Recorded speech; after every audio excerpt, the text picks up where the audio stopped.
ఓం శాంతి 10-11-2024 అవ్యక్త BapDada revise date 14-11-2002 బ్రాహ్మణ జీవితానికి పునాది మరియు సఫలతకు ఆధారం నిశ్చయ బుద్ధి.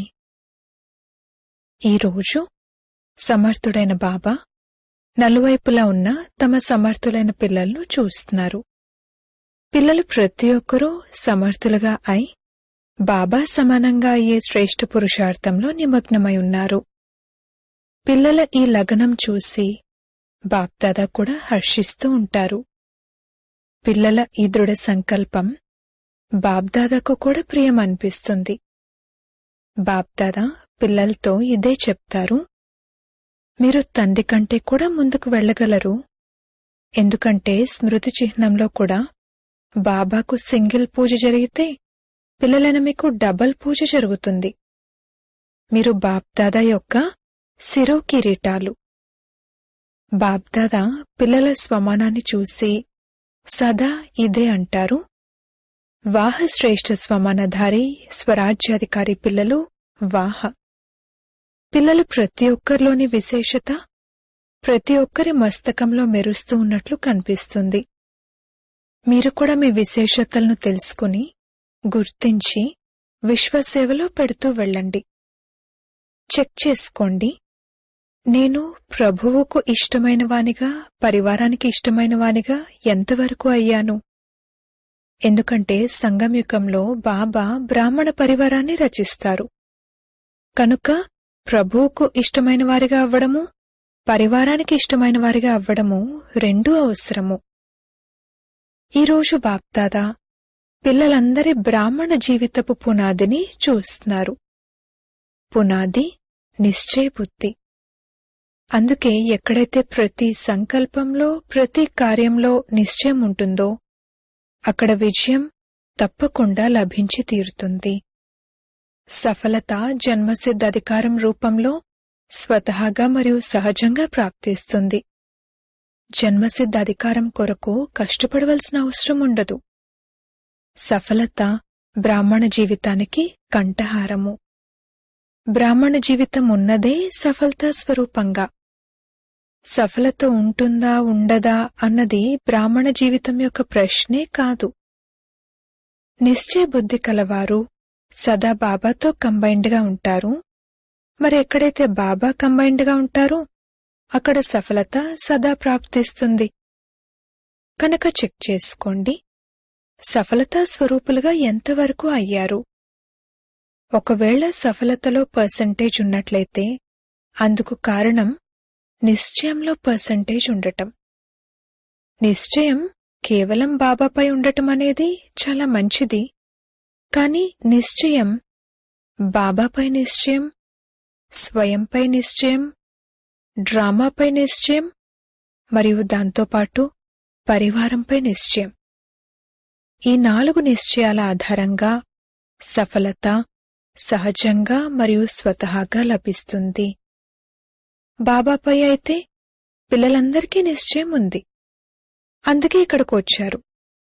బాబాకు కూడా మీ అందరిపై నిశ్చయం ఉంది. అందుకే తమవారిగా చేసుకున్నారు.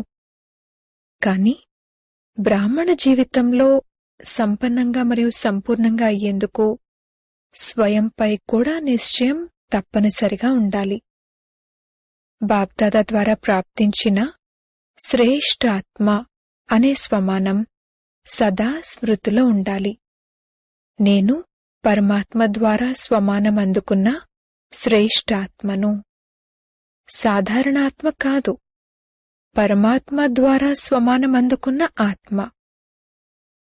కనుక స్వమానం ప్రతి సంకల్పంలో ప్రతి కర్మలో సఫలతను తప్పకుండా అందిస్తుంది. నేను సాధారణ కర్మ చేసే ఆత్మను కాను, నేను స్వమానధారి ఆత్మను. ప్రతి కర్మలో స్వమానమనేది మీకు సఫలతను సహజంగానే ఇప్పిస్తుంది. కనుక స్వయంపై నిశ్చయ బుద్ధికి గుర్తు సఫలత లేక విజయము. అలాగే బాబాపైనైతే పక్కా నిశ్చయం ఉంది. దాని విశేషత ఏమిటంటే, నిరంతరం నేను బాబాకు చెందినవాడిని మరియు బాబా నా వారు. ఇది నిరంతర విజయానికి ఆధారం. మేరా బాబా, నా బాబా, కేవలం బాబా కాదు, నా బాబా. నాది అన్నదానిపై అధికారం ఉంటుంది కనుక నా బాబా. ఇటువంటి నిశ్చయబుద్ధి ఆత్మ సఫలతకు, విజయానికి సదా అధికారిగా ఉంటుంది. అలాగే డ్రామాపై కూడా పూర్తి నిశ్చయం ఉండాలి. సఫలత మరియు సమస్య, ఈ 2 రకాల విషయాలు డ్రామాలో వస్తాయి. కాని సమస్య వచ్చిన సమయంలో నిశ్చయబుద్ధికి గుర్తు సమాధాన స్వరూపం. సమస్యను క్షణంలో సమాధాన స్వరూపం ద్వారా పరివర్తన చేసేయండి. సమస్య పని రావటం, నిశ్చయబుద్ధి ఆత్మ పని సమాధాన స్వరూపంతో సమస్యను పరివర్తన చేయటం. ఎందుకని? బ్రాహ్మణ ఆత్మలైన మీరు ప్రతి ఒక్కరూ బ్రాహ్మణ జన్మ తీసుకుంటూనే మాయకు ఛాలెంజ్ చేశారు కదా, లేక మర్చిపోయారా? మేము మాయాజీతులుగా అయ్యేవారము అన్నది మీ ఛాలెంజ్. మరి సమస్య స్వరూపమే మాయా స్వరూపము. ఛాలెంజ్ చేసినప్పుడు మరి మాయ కూడా ఎదుర్కొంటుంది కదా.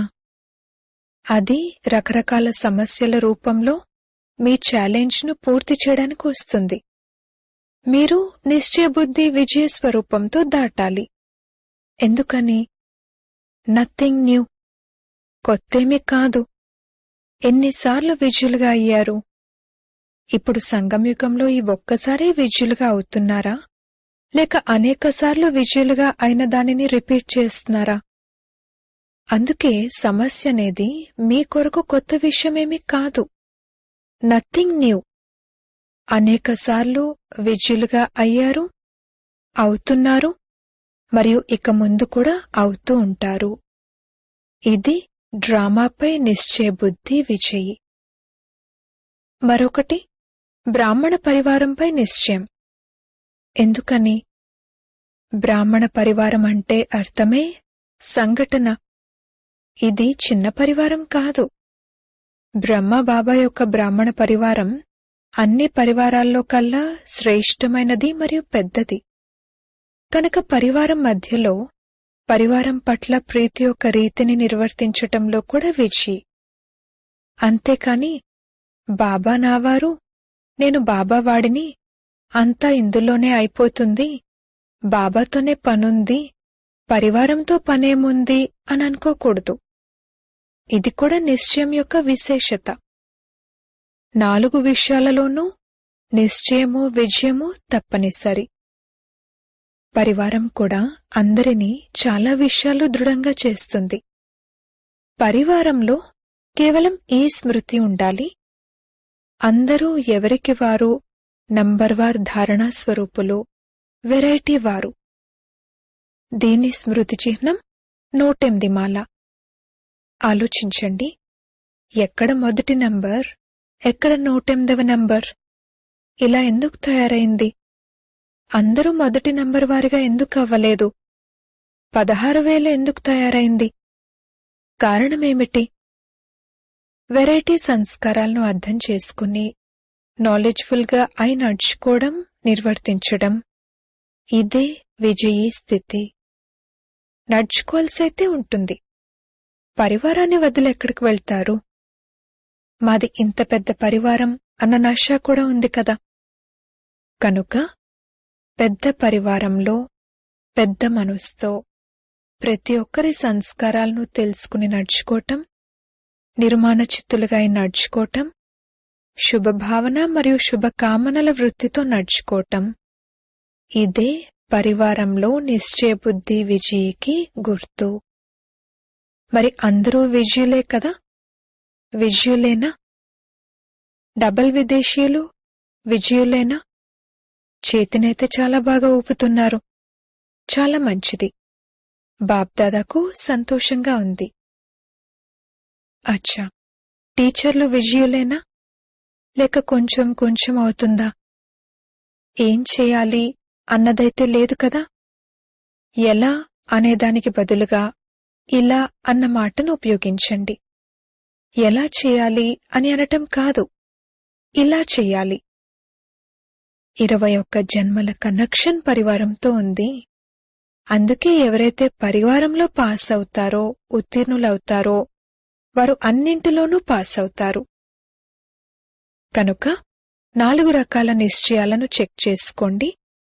ఎందుకంటే ప్రభువుకు ఇష్టమైన వారిగా అవ్వడంతో పాటుగా పరివారానికి ఇష్టమైన వారిగా అవ్వటం కూడా చాలా అవసరము. ఈ 4 నిశ్చయాల పర్సెంటేజ్ అనుసారంగానే నంబర్ లభించనున్నది. నేను బాబా వాడిని, బాబా నావారు అయిపోయింది కదా అని ఇలా అనుకోవటం కాదు. ఇలా కాదు. నా బాబా అనైతే చాలా బాగా అంటారు. మరియు సదా ఈ నిశ్చయంలో స్థిరంగా కూడా ఉన్నారు. ఇందుకు అభినందనలు. కానీ మిగిలిన 3 కూడా ఉన్నాయి. టీచర్లు 4 అవసరమేనా కాదా? 3 అవసరం, 1 కాదు అనైతే కాదు కదా. ఎవరైతే 4 నిశ్చయాలు అవసరమని భావిస్తారో వారొక చేతినెత్తండి. అందరికీ 4 విషయాలు ఇష్టమేనా? ఎవరికైతే 3 విషయాలు ఇష్టమో వారు చెయ్యెత్తండి. ఎవ్వరూ లేరు. నిలబెట్టుకోవడం కష్టం కాదా? చాలా మంచిది. ఒకవేళ మనస్ఫూర్తిగా చేతినెత్తినట్లయితే అందరూ పాస్ అయిపోయినట్లే. అచ్చా, చూడండి, ఎక్కడెక్కడి నుండో వేరువేరు దేశాల కొమ్మలన్నీ కలిసి మధుబన్లో ఒక వృక్షంలా అవుతాయి. నేను ఢిల్లీకి చెందినవాడిని, నేను కర్ణాటకకు చెందినవాడిని, నేను గుజరాత్కు చెందినవాడిని అని ఇలా మధుబన్లో ఉన్నప్పుడు గుర్తుంటుందా ఏంటి?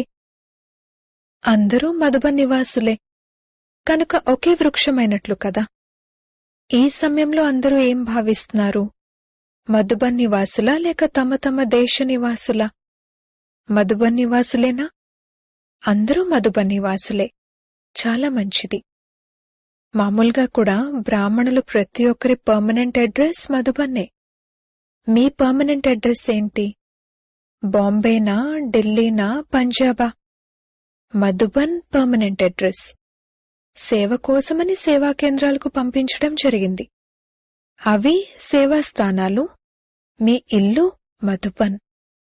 చివరికి ఆశ్రయస్థానం ఎక్కడ లభిస్తుంది? మధుబన్లోనే లభించనున్నది. అందుకే పెద్ద పెద్ద స్థానాలు తయారు చేస్తున్నారు కదా. అందరి లక్ష్యం బాబా సమానంగా అవ్వాలి అనే ఉంది.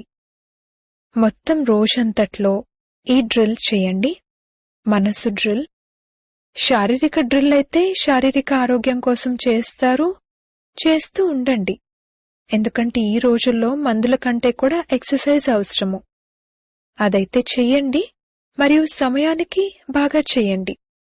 సేవా సమయంలో ఎక్సర్సైజ్ చేస్తూ ఉండకండి. మిగిలిన సమయంలో ఎక్సర్సైజ్ చేయడం మంచిది. కానీ దీంతో పాటుగా మనసు ఎక్సర్సైజ్ను పదే పదే చేయండి. బాబా సమానంగా అవ్వాలి అన్నప్పుడు ఒకటేమో నిరాకార మరియు రెండవది అవ్యక్త ఫరిష్తా. కనుక ఎప్పుడు సమయం లభిస్తే అప్పుడు క్షణంలో బాబా సమానంగా నిరాకారీ స్థితిలో స్థితులైపోండి. బాబా సమానంగా అవ్వాలంటే నిరాకారీ స్థితి బాబా సమానమైనది. కార్యం చేసేటప్పుడు ఫరిష్తాగా అయి కర్మలు చేయండి. ఫరిష్తా అనగా డబల్ లైట్. కార్యం యొక్క భారం ఉండకూడదు. కార్యభారం అవ్యక్త ఫరిష్తాగా అవ్వనివ్వదు. కనుక మధ్య మధ్యలో నిరాకారి మరియు ఫరిష్తా స్వరూపానికి చెందిన మనసు ఎక్సర్సైజ్ చేయండి. అప్పుడు అలసట ఉండదు. బ్రహ్మ బాబాను సాకార రూపంలో చూశారు కదా. Double light. సేవకు సంబంధించిన భారం కూడా ఉండేది కాదు. అవ్యక్త ఫరిష్తా రూపం. అప్పుడు సహజంగానే బాబా సమానంగా అయిపోతారు. ఆత్మ కూడా నిరాకారియే, మరియు ఆత్మ నిరాకారే స్థితిలో స్థితి అయితే నిరాకార బాబా స్మృతి సహజంగా సమానంగా చేస్తుంది. ఇప్పుడిప్పుడే ఒక్క క్షణంలో నిరాకారీ స్థితిలో స్థితులవ్వగలరా? అవ్వగలరా? బాప్దాదా డ్రిల్ చేయించారు. ఈ అభ్యాసాన్ని మరియు అటెన్షన్ను నడుస్తూ తిరుగుతూ కర్మలు చేస్తూ మధ్య మధ్యలో చేస్తూ ఉండండి. ఈ ప్రాక్టీస్ మనసా సేవ చేయటంలో కూడా సహయోగాన్ని ఇస్తుంది మరియు శక్తిశాలి యోగ స్థితిలో కూడా చాలా సహాయం లభిస్తుంది. అచ్చా, డబల్ విదేశీలతో చూడండి. డబల్ విదేశీలకు ఈ సీజన్లో కారణంగానో అకారణంగానో అన్ని గ్రూపులలో అవకాశం లభించింది. మీరు ప్రతి గ్రూప్లో రావచ్చు. ఆ స్వతంత్రత ఉంది. మరి ఇది భాగ్యం కదా, డబల్ భాగ్యం. ఈ గ్రూప్లో కూడా బాప్దాదా చూస్తున్నారు. కొంతమంది మొదటిసారి కూడా వచ్చారు, కొంతమంది ముందొచ్చిన వారు కూడా వచ్చారు. బాప్దాదా దృష్టి విదేశీయులందరిపై ఉంది. మీకు బాబాపై ఎంత ప్రేమ ఉందో అంతకు 14 రెట్లు బాబాకు మీపై ప్రేమ ఉంది. అవును కదా, 14 రెట్లు ఉందా? మీకు కూడా ప్రేమ ఉంది, మనస్పూర్వకమైన ప్రేమ ఉంది. అందుకే ఇక్కడికి చేరుకున్నారు. డబల్ విదేశీయులు ఈ బ్రాహ్మణ పరివారానికి అలంకరణ. మీరు విశేష అలంకరణ. ప్రతి దేశంలోనూ బాప్దాదా చూస్తున్నారు. స్మృతిలో కూర్చుని ఉన్నారు, వింటున్నారు కూడా, మరియు స్మృతిలో కూడా కూర్చున్నారు. చాలా మంచిది. టీచర్ల గుంపు కూడా చాలా పెద్దది. బాప్దాదా టీచర్లకు ఒక టైటిల్ ఇస్తారు. ఏ టైటిల్ ఇస్తారు? అక్కడున్నవారు ఫ్రెండ్స్ అని సమాధానమిచ్చారు. అందరూ ఫ్రెండ్సే. డబల్ విదేశీయులు మొదటి ఫ్రెండ్స్. వీరికి ఫ్రెండ్ సంబంధం మంచిగా అనిపిస్తుంది. కాని టీచర్లు ఎవరైతే యోగ్యులో అందర్నీ కాదు, యోగ్యులైన టీచర్లను బాప్దాదా వీరు గురుభాయి అంటారు. అనగా ఒకే గురువుకు శిష్యులు, గురువు అడుగుజాడల్లో నడుస్తూ గురువు సమానంగా అయ్యేవారు. ఎలా అయితే పెద్ద కొడుకు తండ్రి సమానంగా అయిపోతాడు కదా, అలా టీచర్లు కూడా గురుభాయిలు. ఎందుకంటే సదా బాబా సేవకు నిమిత్తులుగా అయ్యారు. బాబా సమానంగా సేవాదారులు. చూడండి, టీచర్లకు మురళి వినిపించేందుకు బాబా సింహాసనం లభిస్తుంది, గురువు యొక్క ఆసనం లభిస్తుంది కదా. అందుకే టీచర్లు అనగా నిరంతర సేవాదారులు. మనసా ద్వారా అయినా, వాచా ద్వారా అయినా, సంబంధ సంపర్కం ద్వారా అయినా, కర్మణ ద్వారా అయినా సదా సేవాధారి. అటువంటి వారే కదా. విశ్రాంతి ప్రియులైతే కాదు కదా. సేవాదారులు. సేవ, సేవ మరియు సేవ. సరేనా? అచ్చా. సేవలో ఢిల్లీ, ఆగ్రా వారి టర్న్. ఆగ్రా వారు సహచరులు. ఢిల్లీ సైన్యమైతే చాలా పెద్దది. అచ్చా, ఢిల్లీలో స్థాపనకు పునాది పడింది. ఇది చాలా మంచిది. ఇప్పుడు బాబాను ప్రత్యక్షం చేయడానికి పునాది ఎక్కడి నుండి పడుతుంది? ఢిల్లీ నుండా లేక మహారాష్ట్ర నుండా, కర్ణాటక నుండా, లండన్ నుండా, ఎక్కడి నుండి అవుతుంది? ఢిల్లీ నుండి అవుతుందా? నిరంతర సేవ మరియు తపస్య చేయండి. సేవ మరియు తపస్య ఈ రెండింటి బ్యాలెన్స్తో ప్రత్యక్షత జరుగుతుంది. ఎలా అయితే సేవ యొక్క డైలాగ్ తయారు చేశారో అలా ఢిల్లీలో తపస్యను వర్ణన చేసే డైలాగ్ తయారు చేయండి. అప్పుడు ఢిల్లీ అంటే ఢిల్లీయే అంటారు. ఢిల్లీ అయితే బాబా హృదయం. కాని బాబా మనసుకు ఇష్టమైన కార్యాన్ని చేసి కూడా చూపిస్తారు. పాండవులు చెయ్యాలి కదా, చేస్తారు, తప్పకుండా చేస్తారు. తపస్య ఎలా చెయ్యండంటే అన్ని దీపపు పురుగులు బాబా బాబా అంటూ ఢిల్లీలోని విశేష స్థానాలకు చేరుకోవాలి. దీపపు పురుగులు బాబా బాబా అంటూ రావాలి. అప్పుడు ప్రత్యక్షత అంటారు. కనుక ఇది చెయ్యాలి. రాబోయే సంవత్సరం ఈ డైలాగ్ చేయండి. ఎన్ని దీపపు పురుగులు బాబా బాబా అంటూ స్వాహా అయ్యాయి అన్న రిజల్ట్ వినిపించాలి. సరేనా? చాలా మంచిది. మాతలు కూడా చాలా మంది ఉన్నారు. కుమారులతో కుమారులు మరియు కుమారీలు, సగం హాలంతా కుమారీలే. కుమారీలకు సబాష్. కుమారీలు జ్వాలారూపులుగా అయి ఆత్మలను పావనంగా తయారుచేస్తారు. కుమారులు మరియు కుమారీలకు నేటి కుమారులు మరియు కుమారీలపై దయ కలగాలి. వారెంతగా భ్రమిస్తూ ఉన్నారు. భ్రమిస్తున్న తోటి వారిని దారిలో పెట్టండి. అచ్చా, కుమారులు మరియు కుమారీలు ఎవరైతే వచ్చారో వారిలో ఎవరైతే ఈ మొత్తం సంవత్సరంలో సేవలో ఆత్మలను తమ సమానంగా తయారు చేశారో వారు పెద్దగా చేతినెత్తండి. కుమారీలు తమ సమానంగా తయారు చేశారా?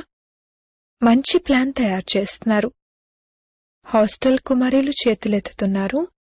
ఇప్పుడు సేవా రుజువును తీసుకురాలేదు కనుక కుమారులు మరియు కుమారీలు సేవకు రుజువు తీసుకురావాలి. సరేనా?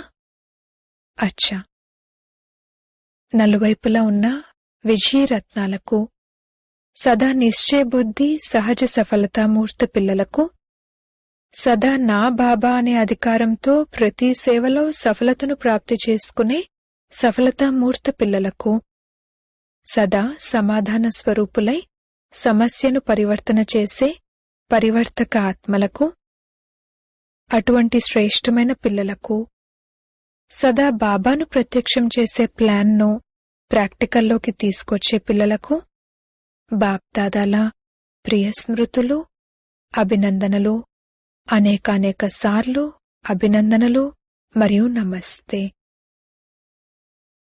దాదీజీతో అందరికీ మీపై ప్రేమ ఉంది. బాబా కూడా మీపై ప్రేమ ఉంది. రతన్మోహిని దాదీజీతో సహయోగిగా అవటం ద్వారా సూక్ష్మంలో చాలా ప్రాప్తిస్తుంది. అంతే కదా? ఆదిరత్నం ఇప్పటి వరకు కూడా నిమిత్తంగా ఉన్నారు. అచ్చా, ఓం శాంతి. వరదానము: అన్నింటినీ నీవిగా చేసి నాది అన్నదాని అంశమాత్రాన్ని కూడా సమాప్తం చేసే డబల్ లైట్ భవ. ఏ విధమైన నాది అన్న భావమైనా, నా స్వభావం, నా సంస్కారం, నా నేచర్, ఏ విధమైన నాది అన్నది ఉన్నా భారం ఉన్నట్లు, మరియు భారమున్నవారు ఎగరలేరు. ఈ నాది అనేదే మురికిగా చేసేటువంటిది. అందుకే ఇప్పుడు నీది అంటూ స్వచ్ఛంగా అవ్వండి. ఫరిష్తా అంటేనే నాది అనేది అంశమాత్రం కూడా ఉండకపోవటం. సంకల్పంలోనైనా నాది అన్న భానం వచ్చిందంటే మురికిగా అయినట్లు అర్థం. కావున ఈ మురికి యొక్క భారాన్ని సమాప్తం చేసి డబల్ లైట్గా అవ్వండి. స్లోగన్: విశ్వానికి ప్రకాశాన్ని అందించేవారు ఎవరంటే ఎవరైతే బాబ్దాదాను తమ నయనాలలో ఇముడ్చుకుంటారో వారు. ఓం శాంతి.